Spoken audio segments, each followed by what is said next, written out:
All right, so hey, what's up, you guys? My name is Josh. Welcome back to another toy review. Today we're going to be doing something a little bit different. Today we're going to be doing a toy recap.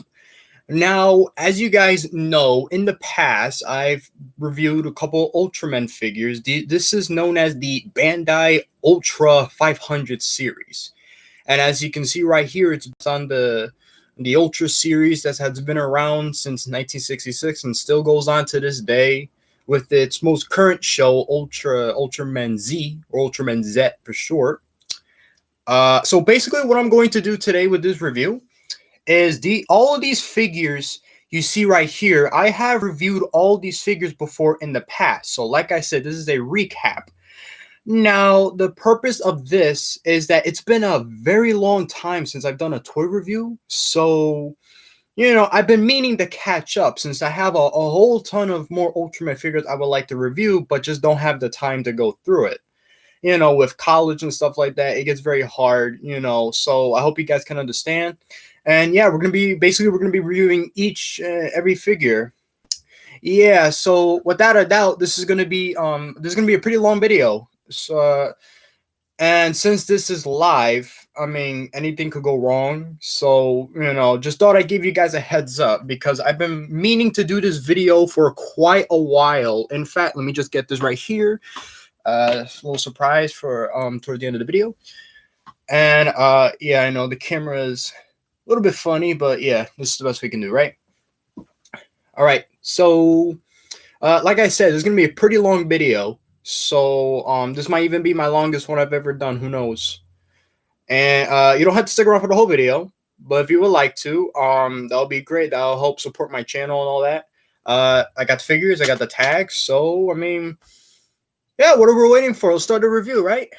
So of course we have to talk about the one that started it all. Of course we had to talk about figure well, should I say Ultra Hero 500 series number 1, Ultraman. Yep, so let me take out the tag right here. This is the standard tag that they come with. So you see, the whole idea behind the Ultra 500 series is that originally they were all based off of Ultraman Ginga, which was a show that came out in 2013. And it was basically the beginning of like the new generation Ultraman. So basically in that show, the Ultramen, they're all trapped in like these toys, and they call them spark dolls. So obviously this sparked this obviously became an entire toy line basically, and it became really popular by with Bandai, and eventually they started to just make a whole bunch more, and the toy line is still around till this day. So as you can see, this is Ultraman right here. This is the number one right here. They're very standard. They're very short figures, as you can see here. I'm just gradually showing you how they look. Yeah, despite how simple they are very well detailed, as you can see. As here he is from the side. As you can see, this is the front. The paint job is very nice. They're very decent figures, of course. I mean, mind you, some figures, they're not always going to have the paint job they have, but this Ultraman figure is very nice. Looks identical to how he appears in the show. That's another nice thing about these figures, though. I know the blue light's kind of getting in the way, but you could at least kind of get a good idea how they are. Like I said, they're pretty short. About, I want to say, yeah, I'm not too good at math, so I'm going to say maybe like 5-inch. Maybe around there. They're not as big as the Godzilla figures, since Bandai is also known for creating the Godzilla toys. Here is the under part. This is the foot, as you can see. Now I forgot to mention, these are all reissues, meaning that the original versions of these figures, they originally had these stamps, and they also had a completely different tag too. And the whole purpose of that is that you had to buy another accessory known as the Ultra Ginga DX. I believe that's what it's called. It looks like a sword, and at the tip of the sword, you will put it under the figure's foot, and it will make a sound. Like maybe it's like a phrase from a specific Ultraman. You know, basically it goes like that. Now, these figures, they're very minimal with their articulation. Mostly the good guys. You're going to get about maybe like 3 points of articulation. So as you can see right here, this figure arm can move full 360 like that. The waist also moves, but it's a little bit tight, not too tight, but you just want to, you get like a good feel with that. You know what I'm saying? Like a nice hard feel, you know? These are made of a much more softer, durable plastic. Like you could basically squish the figure and all that though. And that's nice. The only bad thing about these figures is because they're made of a sort of softer plastic, what ends up happening is that if by any chance you order these in the mail, you know, maybe you buy them on eBay or Amazon or whatever, sometimes the legs will be bent, and they're going to be bent a little bit funny to the point where they won't stand. As you can see, all the figures I have right here, they stand perfectly fine with no problems. But once in a while, you will get that one figure that kind of, you know, it's a little bit lopsided. And usually the trick to do that is some people said to put the legs in hot water. Well, not too hot, but at least warm enough to kind of help fix and mold the foot a little bit. I just thought I mentioned that because that is a really huge problem that these figures tend to have. But obviously, that's only a problem if you plan to order these online, because if you live in Japan, because this is where all these figures originate from, or if you go to like a Japanese toy store like in New York or something like Toy Tokyo or Image Anime, they will definitely have figures like these for sure. So don't think too hard about it though. Let's take one last look at the tag. I'm not even gonna guess what episode this picture is from. I want to say maybe episode 34, but I could be wrong. I've been wrong in the past too about that. This is the back. Yeah. And in case you're wondering, no, there is nothing in the inside. This is basically how the figures came. They got like these little hooks, basically, you know, you can't really see it, but each figure does have maybe like a tiny little hole. Like there's usually like a space, like right where my finger's pointing. There will be like maybe like a little hole right there, just to kind of show you. All right, so now that we got Ultraman out of the way, let's look at the second one. Well, technically he should be the third, but the tag makes him number 2. So we're gonna be taking a look at Ultraseven. Ultraseven came after Ultraman. The show came out in 1967. It was basically a sort of continuation of the first Ultraman show. And it's interesting because Ultraseven was meant to be a much more sort of serious interpretation of the character, since this one heavily revolves around like aliens and a lot of human stuff and all that. It's a pretty serious show. Like compare it to Ultraman, and then the next show, Return of Ultraman. It's a very different show. I mean, look at the Ultraman figure we're looking at right here, Ultraseven. He's very different from how Ultraman looked before. As you can see, he has like the color timer, as they call it in the show. Ultraseven does not have that. It's kind of hard to explain how he works exactly, though. His abilities are very, very different compared to Ultraman's. As you can see, he has like the interesting little armor kind of thing going on right there. And in case you're wondering what's with that funny looking mohawk, that's his slugger, I believe. It's like an attack ability that he uses. He basically does like a weird head thing. He throws at the enemies and they chop them up into different pieces and all that, though. It's really cool because the show's kind of violent in a way. So when he kills his enemies, though, you can literally see all the fake blood and all that kind of coming out. And that's really great. That's some good practical effect right there, though. Let me fix this camera just a little bit. Okay. Yeah, so you can see this Ultraseven. You can see the eyes. Yeah, that's kind of the funny thing about the eyes. So you can see the 2 little holes right there. That's done on purpose, because when the suit actors are, you know, they need to see somehow. Ultraman, he kind of has that same thing going on too, but you could barely notice it. So it is a little bit hard to say. Yeah, you see he got the glove thing too. That was another interesting thing with this figure. There's a lot of red going on. Take a look at the back right here. Figure's fully painted. It's very nicely done and all that, though. Yes, and of course, little boots. And you got the underside once again. Same thing. Usually you have like a little stamp, but all of these are reissues, meaning that these figures came out way after the whole gimmick kind of died down. I can't really say exactly when they stopped doing it, but it's very rare to find a figure with an actual stamp like this. But if you go on Amazon, you should probably find figures like these without a doubt. Yeah. There's also the little whole thing right there. Let's see if I could try to show you a little bit. I mean, you could kind of get a good idea of how it goes down. So at least we got that taken care of. Let's look at that tag one last time before we move on. This is him fighting against Alien Icarus, who first appeared in episode 11. It was a very strange episode. Ultraseven has a lot of weird episodes. Like I said, the show heavily goes on with like aliens and stuff like that. There's not a lot of monsters, but you know, aliens, monsters, it's kind of the same thing, but it really isn't in a way. As you can see, take a look at the inside of the tag. Yeah, completely, it's nothing. It's nothing inside the tag. Yeah, so now we got those two taken care of.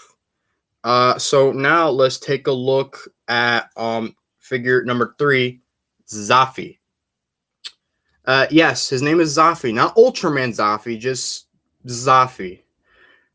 This Ultraman actually appeared in 1966 Ultraman. He appeared in the final episode, Farewell Ultraman.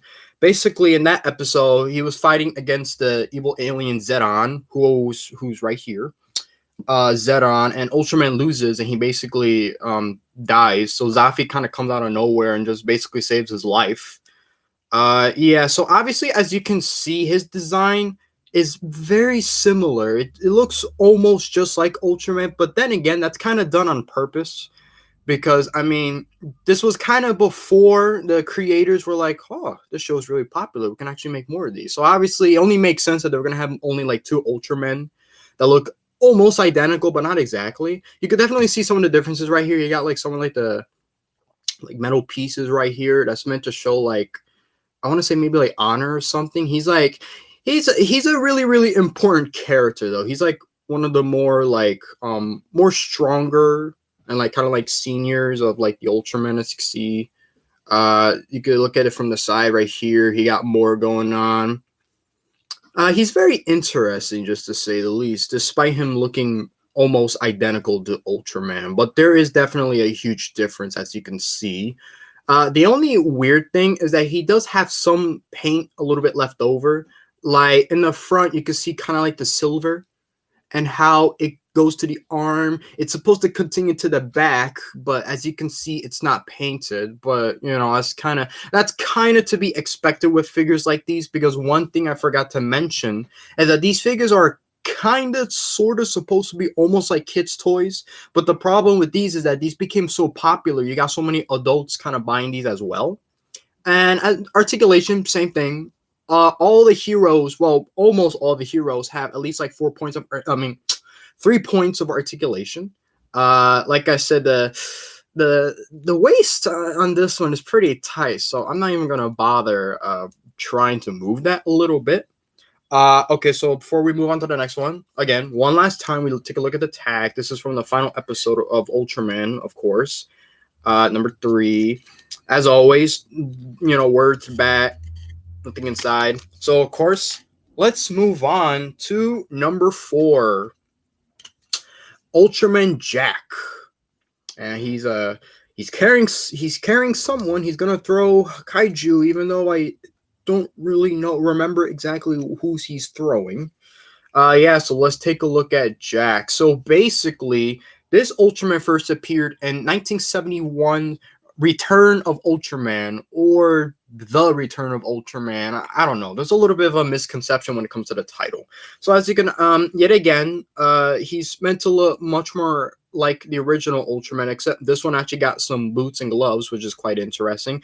The history behind the character, it's very interesting to say the least, because originally the creator, E.J. Tsuburaya, he after he finished Ultraseven, that was meant to be the last time we would see Ultraman. Like after that, no more. But the character just became so popular.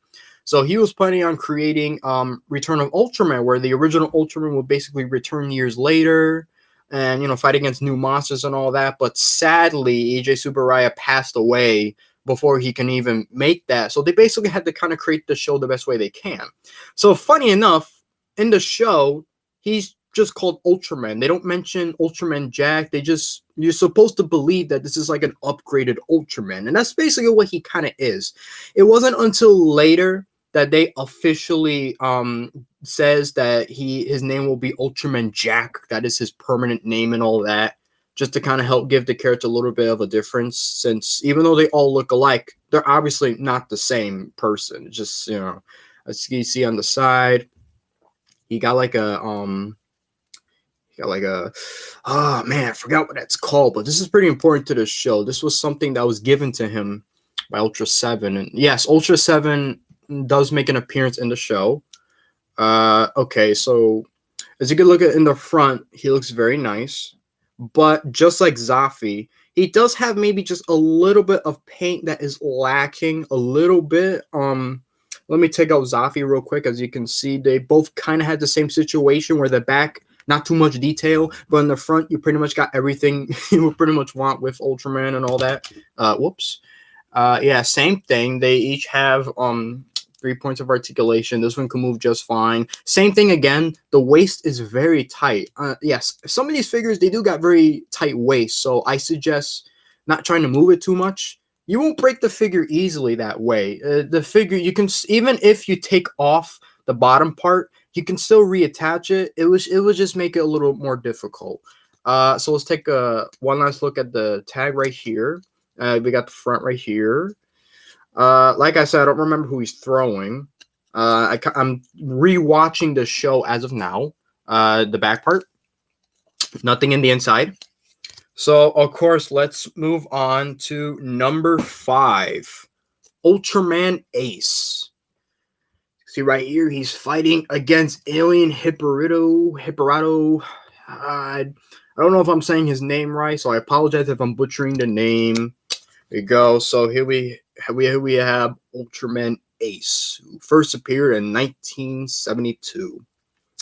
Yeah. So obviously, from what I could gather, the 1970s was known as the second kaiju boom, meaning that now we started to get like so many more Ultraman shows every year or so during that decade.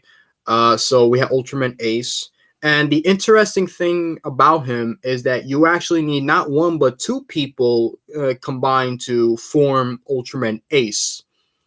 Yeah, I forgot to mention that each of these Ultramen do have a human host, except for Zoffy.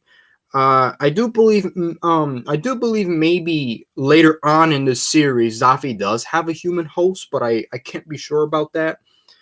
I watch a good portion of the Ultraman shows, but I haven't watched all of them because there's just so many.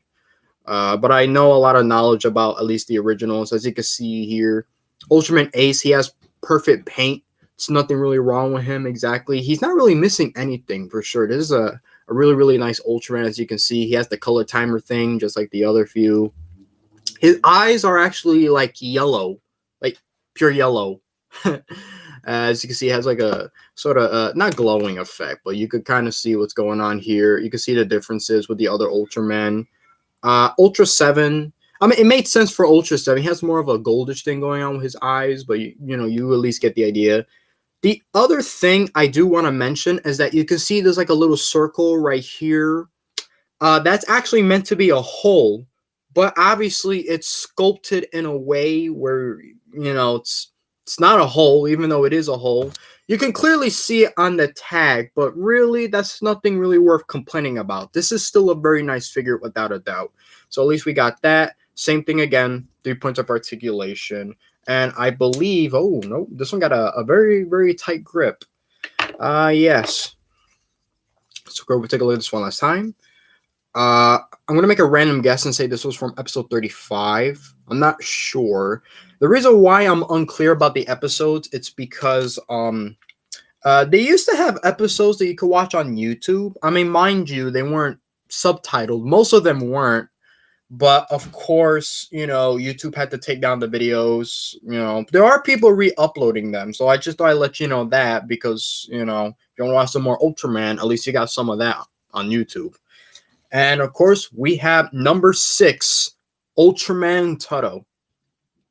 Ultraman Taro, it's It's very interesting case because definitely the shift in tone of the show was very drastic. As Ultraman Taro's show is what many fans would call the fairy tale of the series, and basically what that meant is that this was like a much more kind of like a kid-friendly Ultraman per se. Let me just grab poor Ultraman right here. There we go.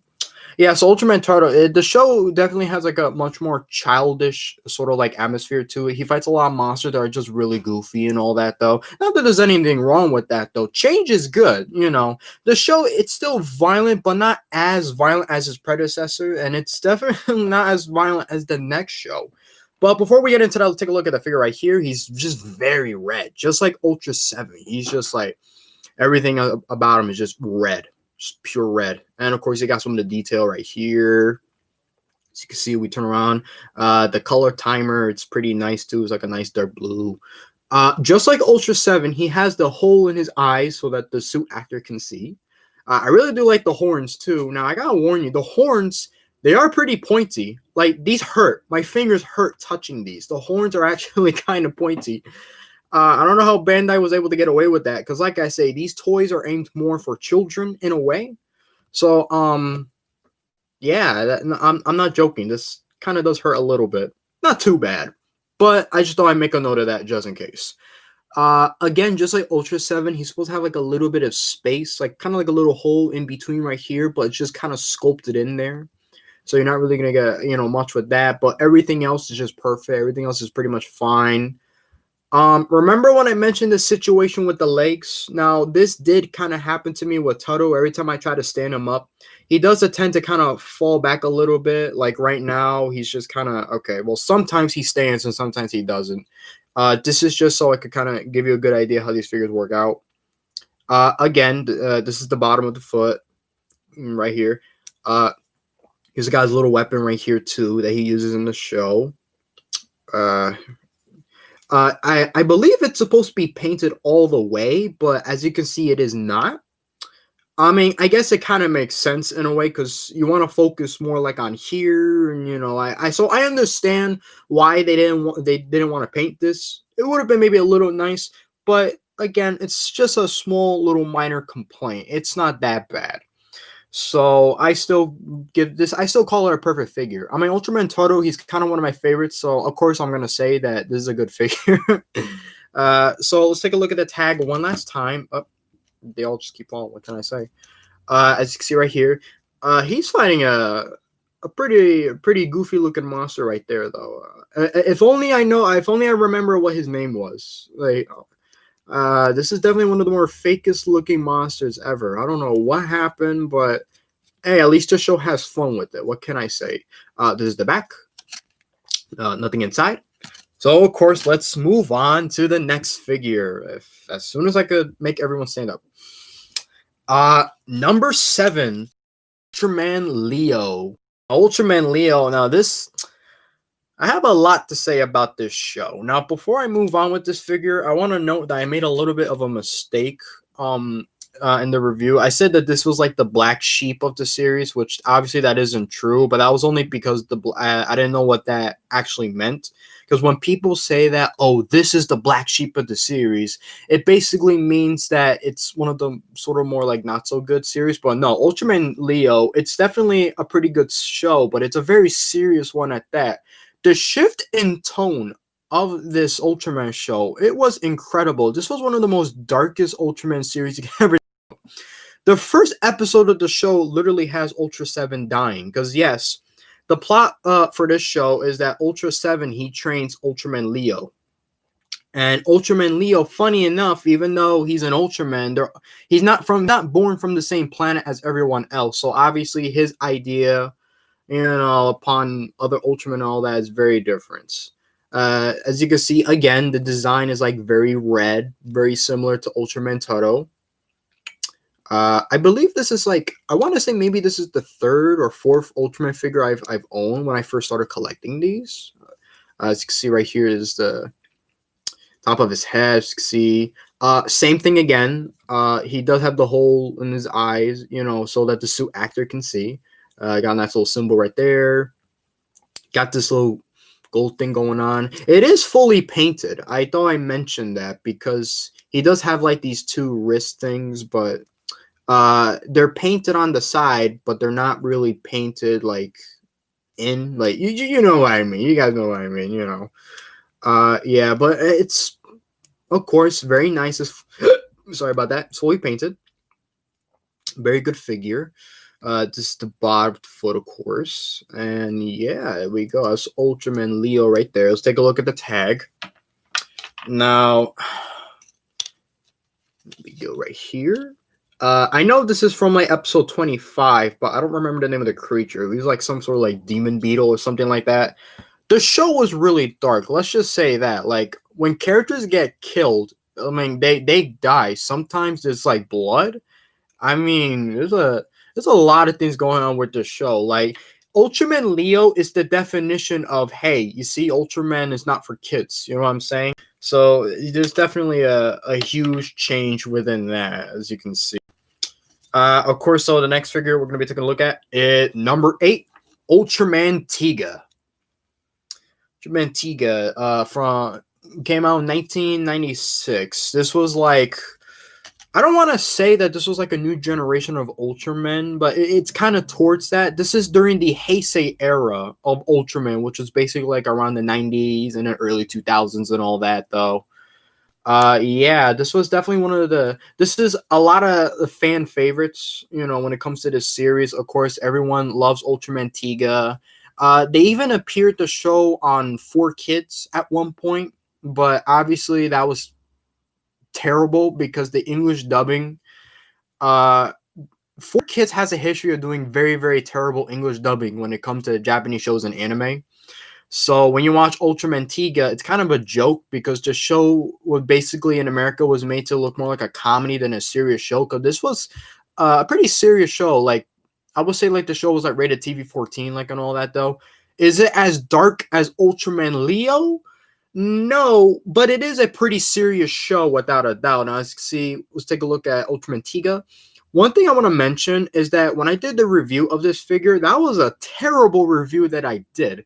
There was supposed to be music in the background and sound effects and all that, though, and you didn't hear none of that. Like, there was this one part where I said that the figure is pretty nice and I gave it a 10 out of 10, but there was supposed to be like clapping sound effects and all that. Like, I did like a long 10-second pause, and oh my god, that review was terrible.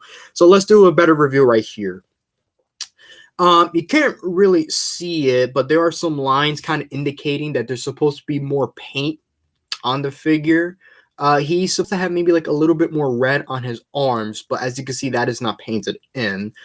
Same goes for the back. Like, he has like this gold thing kind of going on in his front, but it doesn't really continue towards the back. So the back is pretty much not severely unpainted, but you could definitely see when you get the figure in person, you could definitely see like the detail and what should be painted and what shouldn't. A prime example is the front with the silver, as you can see right here. And it's supposed to be painted all the way towards the back, but it is not.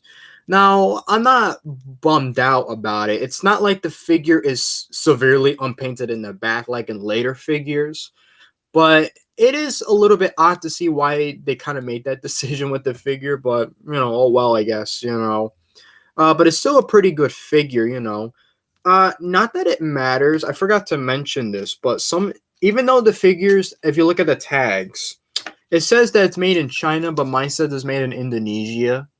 Ultraman Leo is like that too. I have Ultraman Dyna. He has that too. The reason why I want to mention that is because, you know, if you buy figures that says made in Indonesia and all that, don't worry about that. That really doesn't matter. You know, and you're not getting a bootleg or anything like that. They're pretty much the same. You know, this figure, it's still articulated nice. Everything is fine, you know. So I just thought I'd mention that just in case, because it is a very small detail that you will miss, especially on the tag, because it does say at the bottom of the tag, and made in Indonesia and all that. I just thought I'd mention that real quick before I move on. And yeah, that ends our review of Ultraman Tiga. And then we have the one that started this whole toy line to begin with. I skipped ahead a little bit. I skipped some of the numbers, and we're going to be taking a look at number 11. We have Ultraman Ginga. Yeah, this is the new generation Ultraman that appeared in 2013. You know, this was like based on a brand new era of Ultraman. It's just, you know, and like I said, this is basically the Ultraman that started this whole toy line, because all these toys came out in 2013 and they still run to this day. Now the reason why I had to skip some of the numbers a little bit is because some figures are a little bit hard to find. Like I didn't had Ultraman Gaia at the time, so I couldn't review him. And you cannot find figure number 10, Ultraman Agul, because he's one of the rare ones. So I do apologize if I had to skip around the numbers, but hey, at least we're getting towards, you know, at least with some of the Ultraman figures. Yeah, so we take a look right here. He has like a lot of nice detail with all the silver and all that. He's like a futuristic Ultraman, but that's basically what he is. He is an Ultraman from the future, and he comes back to kind of save everyone. You know, it's a little bit complicated because of the whole Spark doll story. Basically, his master is Ultraman Taro, but he's kind of trapped inside a toy, the Spark doll. If you watch the show, you'll understand, because it does sound a little bit confusing. Do not worry though, because the company Mill Creek, they actually yeah, this month they just released Ultraman Ginga and Ultraman Ginga S, the complete series, and you can buy that on Amazon. You know, I suggest waiting though, because there was an error going on with some of the releases, that because each release comes with a little booklet and some of them didn't came with them, so I suggest waiting a little bit before buying the series. And the series is short, like unlike the other Ultraman series. Like the first Ultraman show had 39 episodes, Ultraseven had 49, Return of Ultraman had like 51 or 52. These shows have a lot of episodes, but Ultraman Ginga, his show only had like maybe 10 or 11 episodes. Just thought I'd kind of give you an idea on how the show goes. The front, perfectly fine, but the back, you will definitely notice that there is a huge lack of paint on the back side of the figure.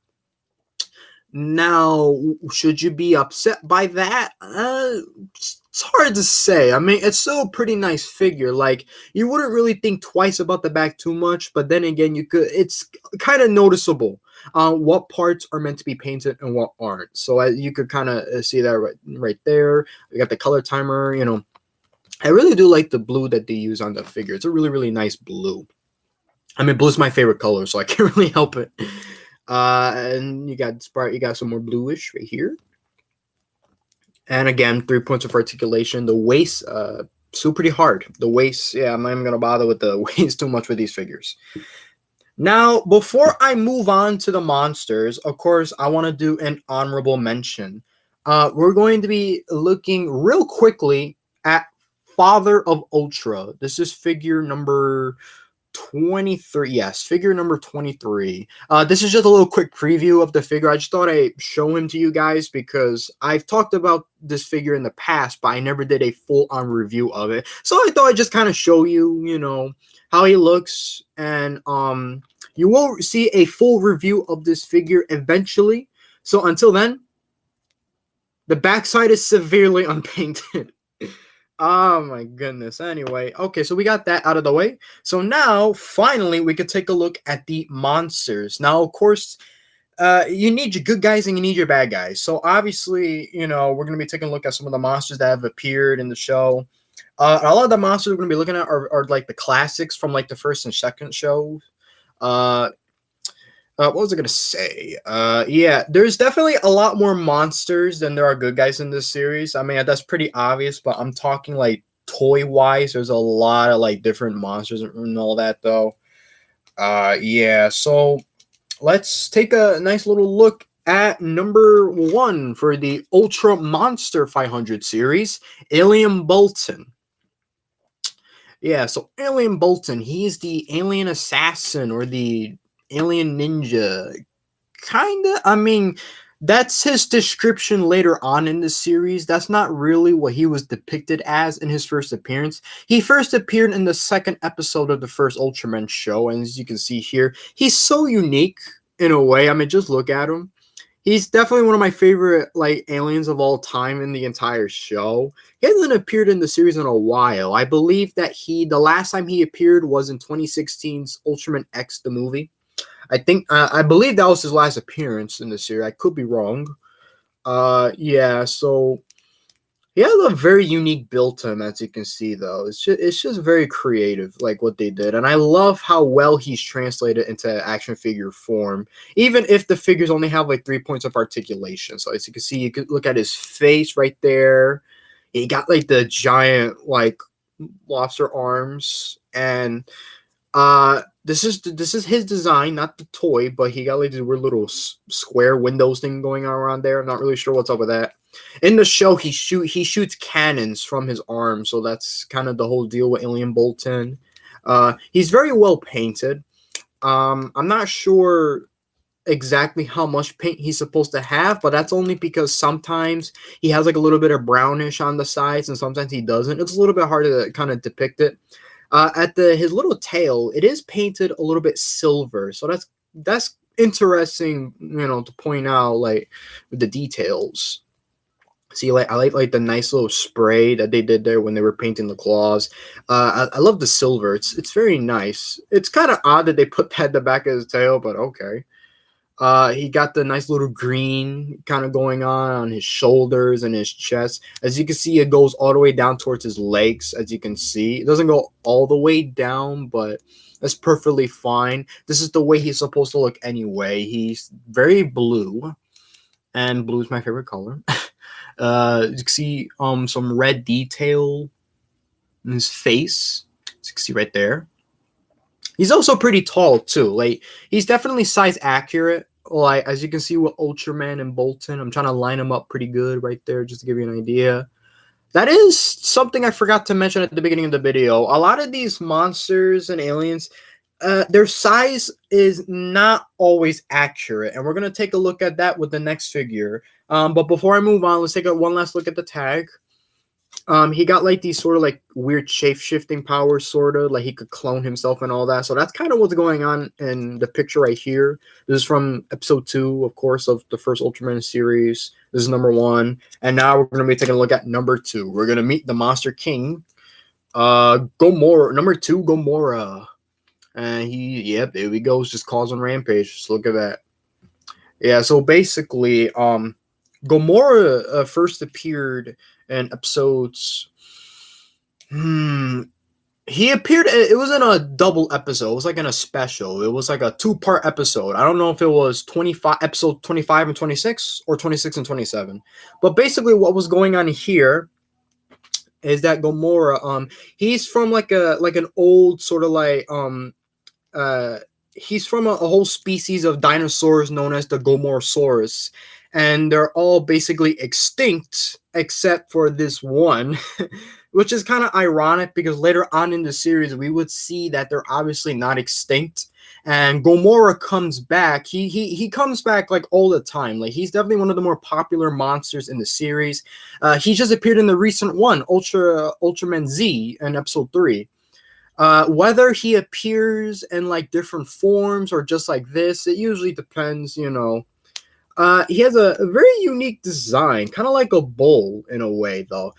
This definitely has some very nice paint, though. I love the spray that they did here on his chest with all the dark brown. It doesn't, I don't think it's supposed to continue all the way down, but I just thought I kind of point that out. The back part, it's also painted a little bit with some light brown, or like some sort of medium brown, a little bit. It looks like they kind of like a spray job going on. So that's kind of nice to point out. In case you were wondering, what about the little spikes on his elbow? Isn't that supposed to be painted? Funny enough, no. That's actually the way he is in the show. That's what I love about these figures. They're definitely very accurate when it comes to like sculpting and all that. Once in a while, you do get like a little mess up, but this figure is perfectly fine.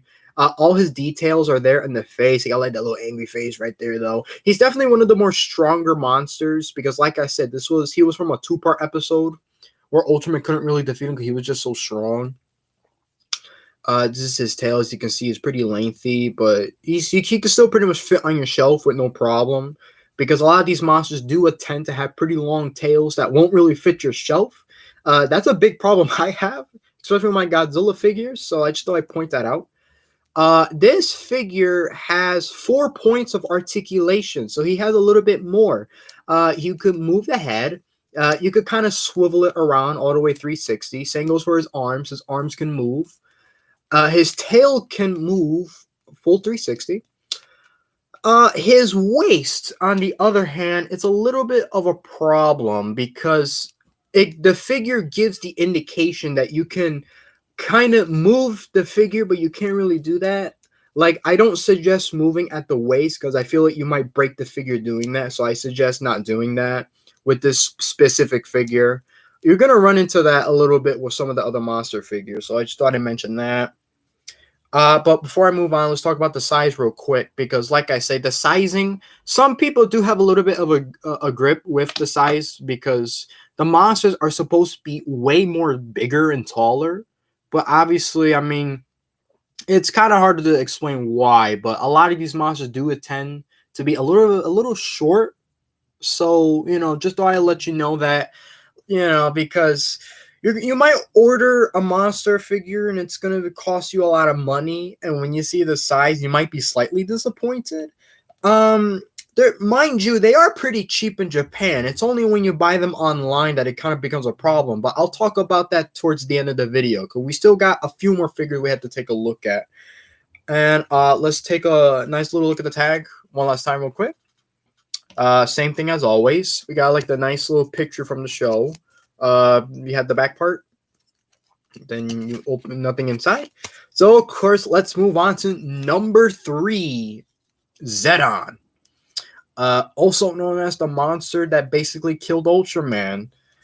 So see, he has definitely one of the more weirder designs, and it's kind of interesting that he's the final monster that Ultraman fights. That's quite interesting. To say the least, though. He's supposed to be one of the more stronger ones, obviously. I mean, he kills Ultraman, so, basically shows you what's going on. As you can see, he has a very interesting look. Like, as you can see in the back, he has, like, that weird sort of, like, buggish thing, like a beetle. It's kind of weird. As you can see, even the texture, too. The little like sort of dots you can see, they're supposed to be painted, but as you can see, they're not. It's not too big of a problem because at least they painted the back of the legs and all that, though, so that's fine. The chest and his face. The weird thing about this is that they're supposed to be painted yellow. They're not really supposed to be painted orange. Because in the show, it does glow kind of like a yellowish kind of color. It's interesting because sometimes it is orange, but most of the time it's supposed to be yellow. I just thought I'd point that out because maybe, I don't know if that's something people kind of complain about with the figure. Because the face and these two, I don't know what they are. I don't want to say breasts, but, they're orange, as you can see. Same thing with his face. He like the weird little antenna thing going on.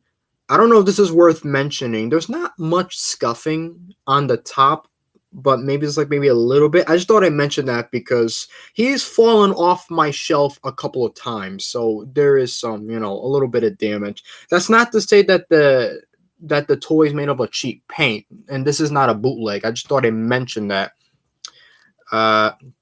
So articulation, he only has 2 points of articulations. He's a little bit tight on this one. The head does not move.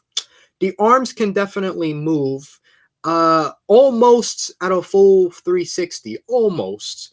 The waist, though, it's very weird because the waist, it looks like you can move it, but you cannot move it. This figure is actually glued into place, meaning you cannot move the figure in any shape or way that you want. Just thought I'd mention that. Let's look at the tag one last time. Then you got Zetton right here. As you can see in the picture, it's kind of glowing like, it's like a little bit of an orange, but a little bit yellowish. So as you could just kind of take a look right there. He's just kind of standing there. He's destroying the Science Patrol and all that, though. He's a very destructive enemy, of course. So, of course, let's take a look at number 5, Eleking.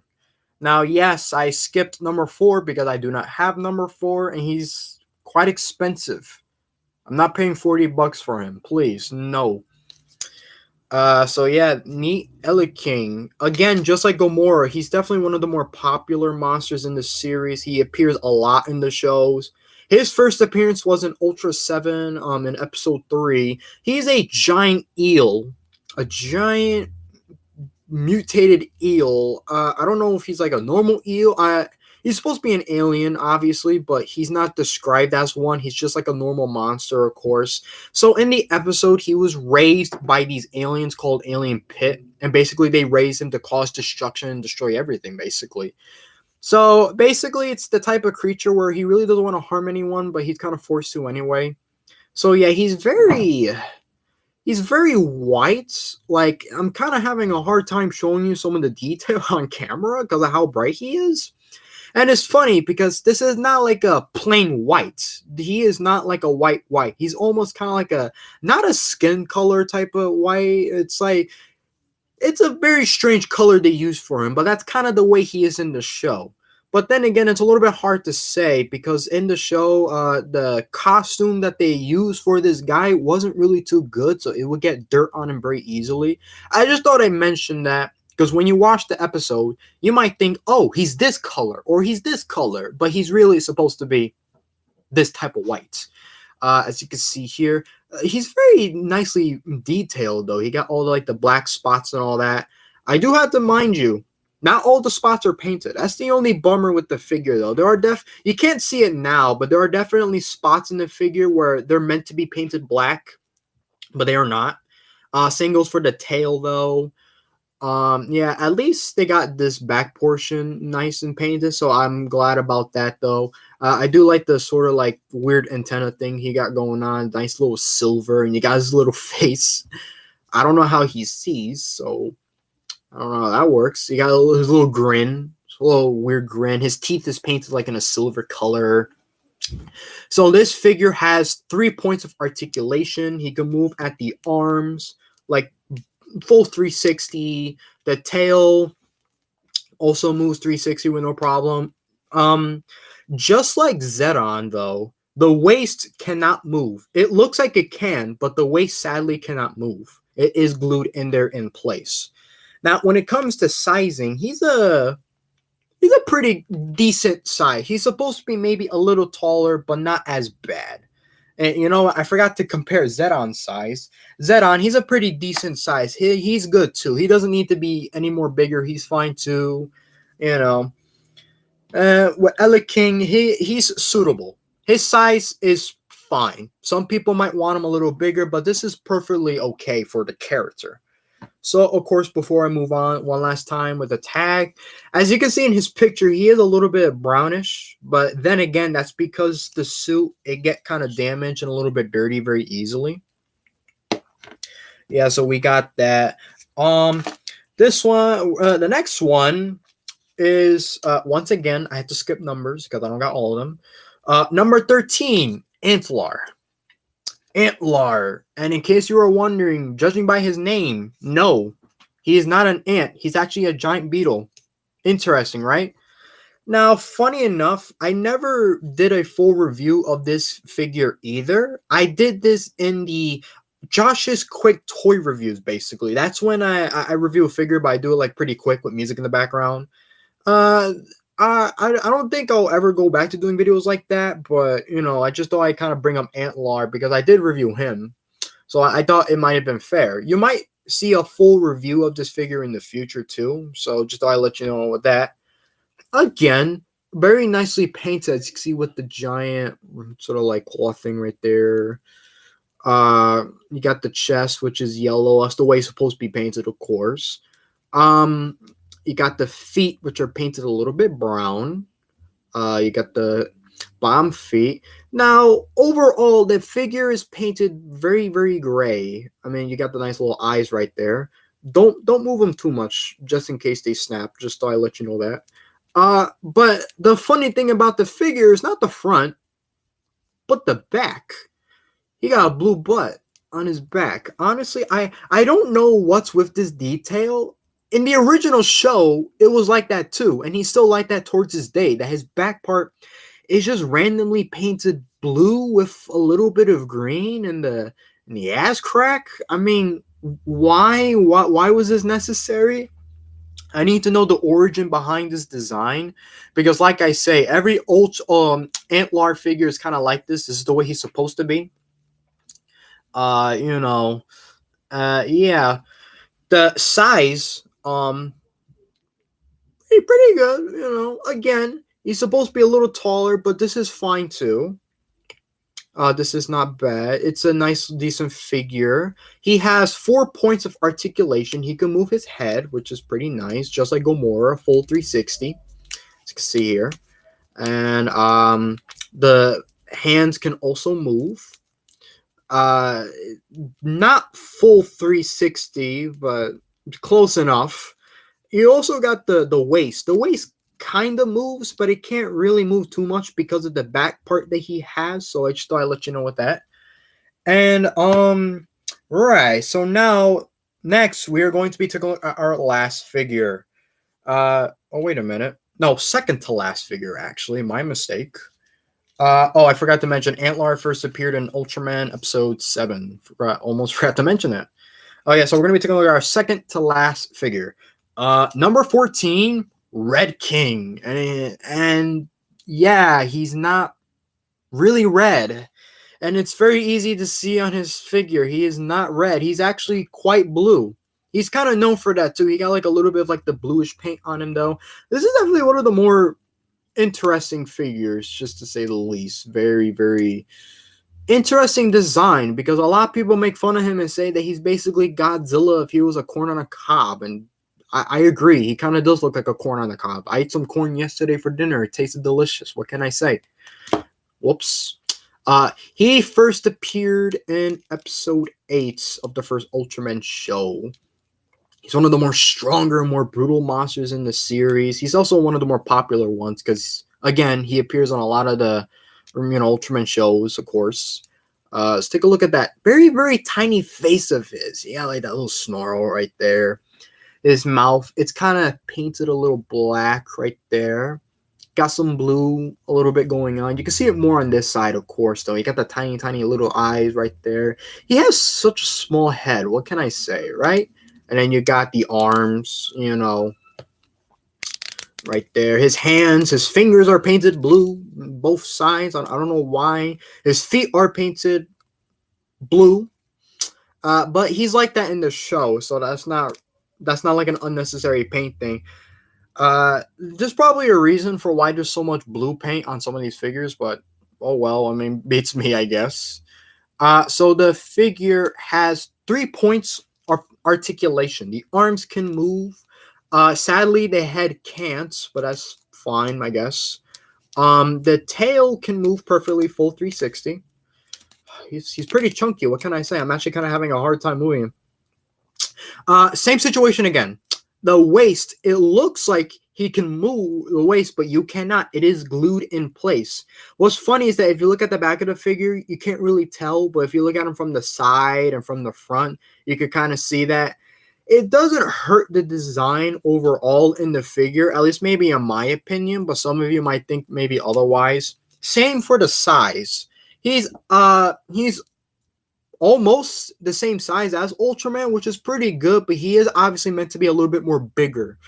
But that's fine. He's not freakishly small, so that's okay. That's the good thing about some of these figures.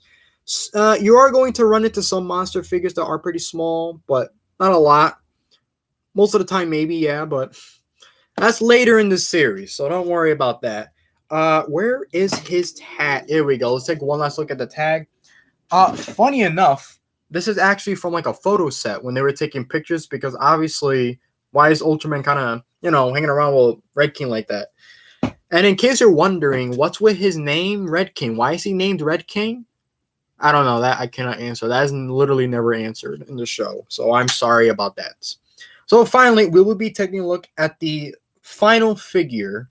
We had number. They're really killing us with these numbers. My God, number 68, Alien Metron, fish alien thing. He first appeared in Ultraseven episode 8. And this alien is pretty interesting, to say the least, and during his appearance, because at first he kind of acts cool, but then it's revealed that he, in the episode, he planted like these weird poppy seeds and like cigarettes, and when people smoke them, they go all crazy and berserk, and it's like, it's pretty interesting how it goes around. But sadly, he's definitely a pretty cool alien. I'm just kind of sad that he wasn't really in the episode too much. He gets killed off pretty easily. It was such a short fight. I don't even know if it was like a minute. Watch the episode though; it's pretty good though. A lot of, like I say, Ultraseven is a pretty serious show, so it's not going to focus too much on all the action and all that. I'm sorry to say we don't get too much action with Alien Metron, but he's still a pretty nice looking alien. He's a fish creature thing, obviously. Even I don't know what he's supposed to be. As you can see, got the little red detail right there. Yeah, again, paint job is pretty lacking with the figure. I'm assuming this part is supposed to be painted, but it's not. And while, at least with the sculpt, it's not too bad, but it does kind of hurt the figure maybe a little bit. Just a tiny, tiny bit, though. So it's obviously not a perfect figure, but it's not a bad one either. It's pretty nice, though. You see his little eyes right there, though. You're probably thinking, Josh, isn't the paint a little bit sloppy in the front? And yeah, maybe a little bit, but he didn't really look that good in the show either. Remember, these shows were from the 1960s. Ultraseven was in 1967, so obviously not a lot of the quality is going to look good, but I appreciate the figures for at least trying to look as accurate as possible, so that's very nice. Same goes for his side. He's supposed to have a little bit of yellow in the front, but that part is not painted either. So of course, articulation, he only has 3 points of articulation. His arms can move full 360. The waist too tight, so I'm not moving the waist. So I guess, you know, yeah, the head obviously does not move, even though it kind of looks like it. One thing I do want to mention, the head is a little bit squished. I'm assuming that that's, you know, that's kind of the way these figures are, but that's only because when they had to put the little hook in the tag, obviously they had to kind of press hard. And like I said, these figures are made of a nice soft plastic. Like I could just squish his head. Don't squish it too hard, but wow, that's yeah, it's pretty nifty. What can I say, right? Got the bottom of the feet right there. Most of the aliens in the show, they are proper sizing. So Alien Metron has pretty good, decent sizing right there. So that is very nice. So yes, ladies and gentlemen, that kind of concludes our little recap right here. I have reviewed all the Ultraman figures I have reviewed so far. Yeah, like I said, wow, this video's over an hour. It's been 57 minutes. So of course, I'm gonna say a couple last things before I end the video right here. So like I say, I've been very lacking in my reviews, you know, toy reviews, of course, but that's only because I film everything on my phone.